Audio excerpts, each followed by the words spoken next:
In 1947, pilot Kenneth Arnold was flying over mountains in Washington state when he saw 9 objects shooting across the sky at incredible speeds. He thought that they traveled in a motion that he compared to saucers being skipped on water, which is kind of an unusual analogy, but that name stuck, and that's why they became flying saucers. The sighting has become celebrated as the moment the flying saucer age was born. It sparked a frenzy of public excitement, but it was a frenzy fueled by paranoia. Air Force intelligence began to be concerned that these things were Soviet reconnaissance vehicles. Because this was the start of the Cold War. In public, West and East mounted huge displays of their biggest and best military hardware. But there was a secret war too, a ruthless competition to acquire Nazi science and Nazi scientists. Whoever controlled this technology after World War II would really be ahead militarily. So there was a scramble between the Allied powers, the Russians, the French, the British, even though they had been allies, to obtain as much of this technology as possible for their own side. And that's why the US government was so alarmed by the saucers seen by pilot Kenneth Arnold. As this secret document shows, it meant Russia had acquired German flying saucer technology and was building them. The Germans had been so far in advance of the United States, they thought that if the Russians had captured scientists or installations responsible for these secret weapons, that maybe the Soviets were now ahead too.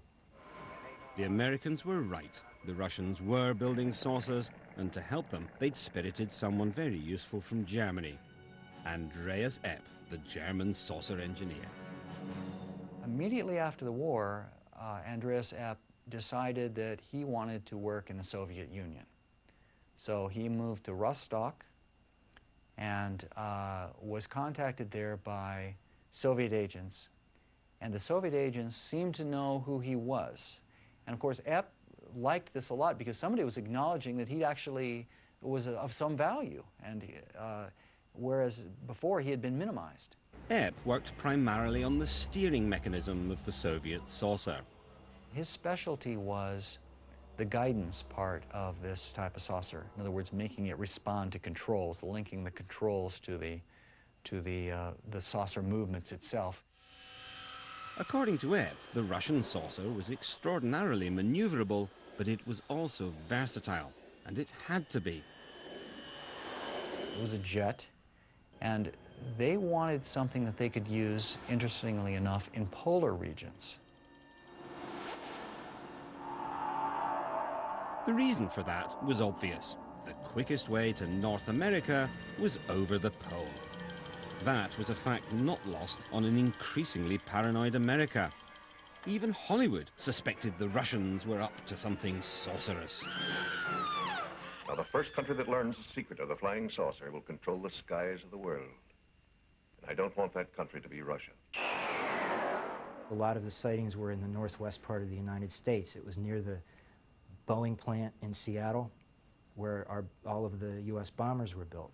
And it was also near the Hanford nuclear reservation in Washington state, where the plutonium for the nuclear bombs was produced. They were very strategically sensitive parts of the United States, and it was the closest part of the United States to the Soviet Union. So it's where they would have expected Soviet planes to come. By now, saucers were appearing everywhere. Hardly a city centre or movie set was safe. The government needed to put a lid on the speculation. And to do that, their psychological warfare experts came up with an elegant 2-part plan.